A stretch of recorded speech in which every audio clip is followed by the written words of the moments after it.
Well, I guess I should talk, right?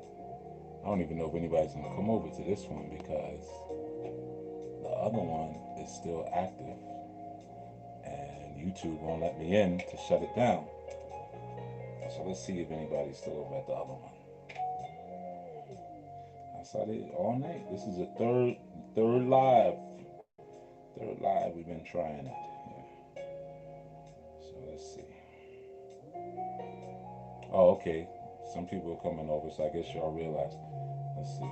Yeah, it won't let me shut down the other one. What you gonna do, right? I was doing all that yipping and yapping about the number three, so I guess you know you gotta live it out. I'm gonna change this music though.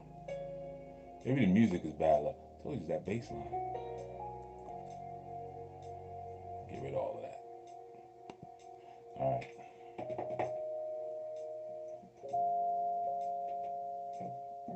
I'm gonna change the key.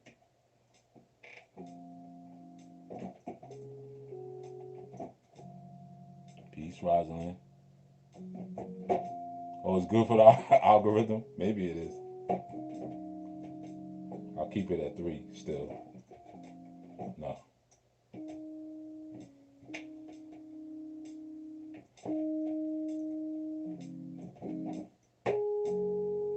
Um. All right. So anyway, I'm trying to remember where we were at before we were so rudely interrupted.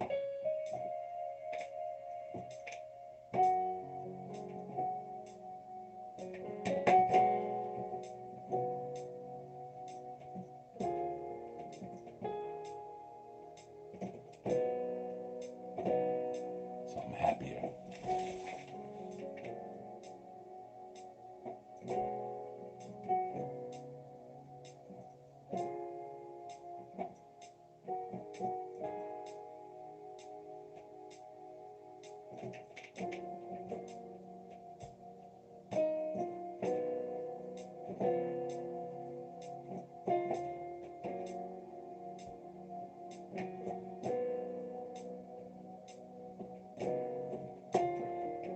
There we go. Old school.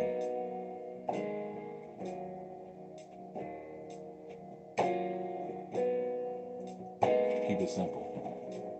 I'm trying to reach around this phone. Give me a second.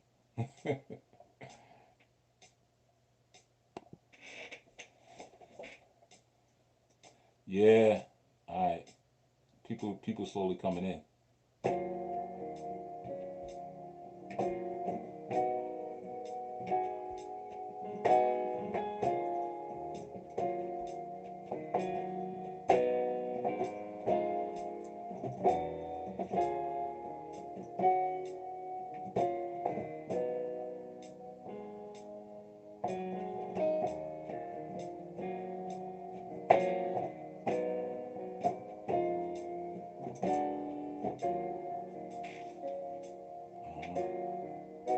Just a different feel, because maybe that other feel is maybe that was the problem. I don't know.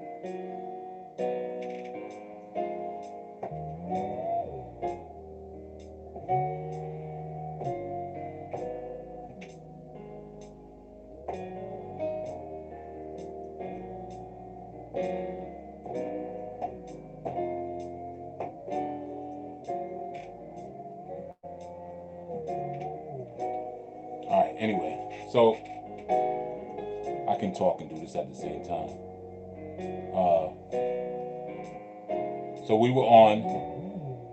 Everybody's still coming in. Where were we at? The fear of the Lord is to hate evil. No. Yeah, I think that's what we're getting ready to get to. I was saying something else, but maybe we'll have to just start it from there, right? Um,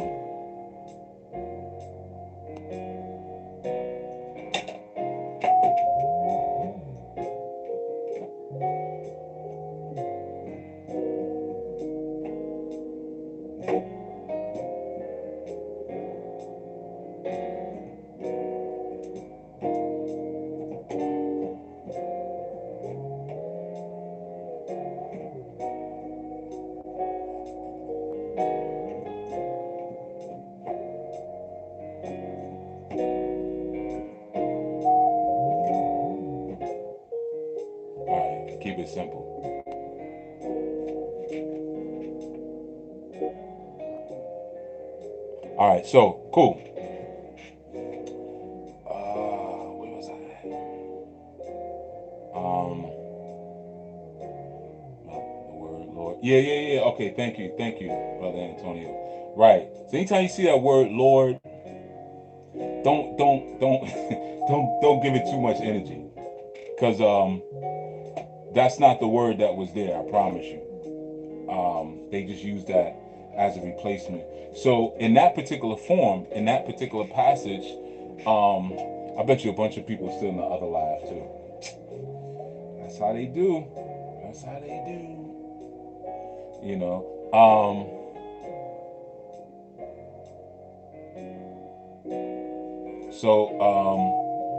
So like I said, they replace them, and I'm just changing these sounds. Okay.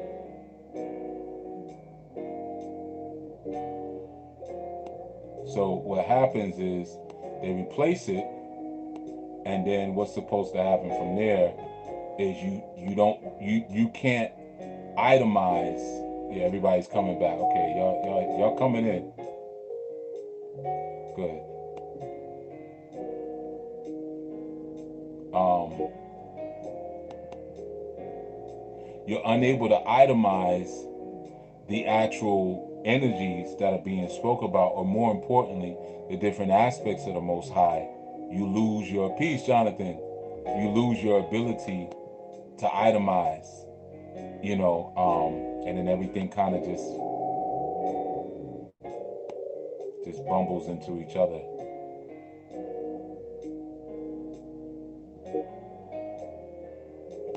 All right, give me a second here.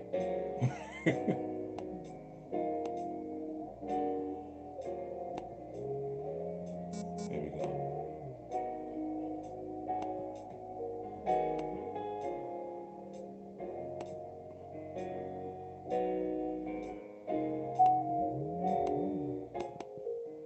All right. Anyway, I'm sorry. I'm getting carried away. Um. So let's get back to that. so,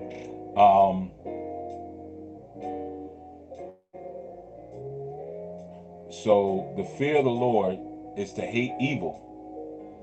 Now, what is hate? Is hate an emotion? No, I've taught you better than that by now. Hate is the process of separating, right? So when you hate something, you disconnect away from it or disconnect from it, and then when you love something, you connect to it, right?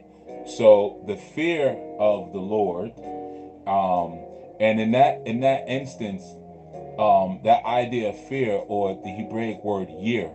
Now, year is yod, like the letter yod, the small letter that's on top, and resh, yod and resh. So what it represents is um, the idea of to throw. It's actually kind of the meaning. So the throw, the fear of the Lord, or the throwing, and the idea there, or what's peace, Levette Anderson, what's kind of being expressed there is when things are thrown, or like when you throw in Yoruba culture, we call it ballet. And ballet, just like ekale, or the night, like when things go down. When you say akale, ekale, like good night. But or bale means I bow down, right? I show that reverence to you. So when it's saying the fear of the Lord, it's saying your reverence, or you willing yourself to bow down, right? So in this, they relate that to the idea of throwing yourself at the foot of authority, at the foot of authority. So again, let's go back to that. And remember, I told you, Lord here is really eternal one. So the fear, or the bowing to the eternal one, is to disconnect from evil, right? I'm giving you a little bit of translation there. Um, so, similar to humility, yes, but with humility, it's not, you're not so pointed to authority. With humility, you're more preparing yourself to receive the instruction of authority. So when you humble yourself and you get close to the earth, Now you're recognizing that there's a different vibration and you're breaking your form. There's a different vibration that you need to take on. So sometimes you might humble yourself to an experience. You might humble yourself to a life lesson. Humble yourself to a role, right? I'm ready to receive what this experience is supposed to have for me. Whereas when I'm fearing and I'm bowing at the foot of my authority or of my author, the foot represents to drive transformation and direction. So I'm willing and I'm ready to be transformed by this energy. I know it's coming. I know it's the authority. It's a little different, but it's similar though. Similar. Um, is to hate evil, pride and arrogancy, and the evil way and the froward mouth. Do I hate? What is the froward mouth? I told you that earlier. That's that twisted way of speaking, that twisted speech, right? Double talk. Twisting things out of contortion from what they're really supposed to be, right? Counsel is mine, and sound wisdom. I am understanding.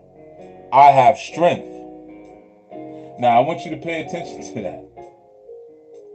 Counsel is mine, right? Counsel is mine. And in this particular, which it's the word atz. So it's the word or the letters ayin and final sadi. This is for people who know Hebrew, and I know people who are learning Hebrew. But what that represents is a tree. It represents the firmness or the strength of a natural tree, or the uprightness of the character of a tree with a straight spine. Okay, that's the idea there. So when it says counsel is mine, and sound wisdom I am understanding, again, that idea of counsel is the idea of being planted. You see, um, that's so important, man, because sometimes we don't realize that, or we don't respect when the creator is planting us in a situation, or when our authority is planting us in a situation. I'll give you an example. I know men who have had their wives planted. Now what that means is that there was an authority in their community that said, this sister here is good for you, I want you to marry her. And he might have not really known the sister all that well, but he respected and loved his authority. So that woman was planted into his family. You see, so the idea of planning is synonymous there with the idea of counsel. You see, so counsel is mine, and sound wisdom I am understanding. Now, understanding is bin. Some might know that also is bina. But of course, it deals with intelligence, but more importantly, by symbol,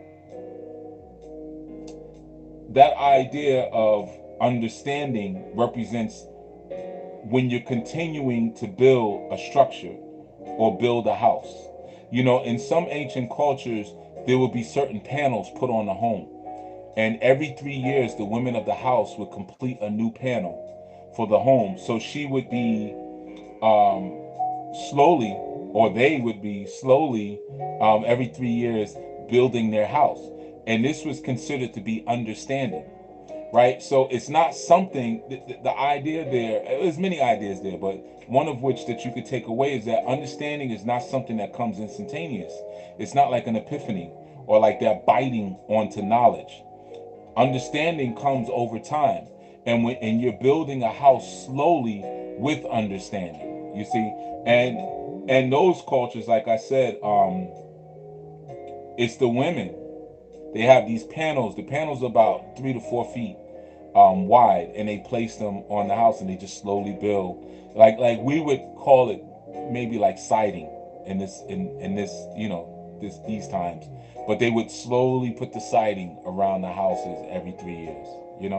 So again, oh, you're more than welcome. You're more than welcome, Sister Kashia. I don't like this music, by the way. So I'm about to change it another bit. It's too dramatic, too sexy. It's too much sexiness. I saw a question. Let me get to your question. Let me just. I gotta get rid of music. It's it's messing up my groove. All right. So let me get to your question. Um. I saw some. Was just gonna ask if these were wooden panels. In some cultures they are. In some cultures they're made of goat hair, and they're like, because you remember, like we're looking at I'm calling it a house, but in some cultures it's more of a tent, right? You have people who lived in like what we would consider to be like, oh, like yurts. You might be familiar with yurts, and so the panels were like cloth panels that were woven out of goat hair, and over time, just from direct contact with the sun, they get bleached out and they get weakened. So every 3 years, the women would go and replace or just put a new panel over, one that was weakened before. So they're not always wood panels. A lot of times they're cloth panels. You know, for what we're talking about there. Yeah. Um, okay.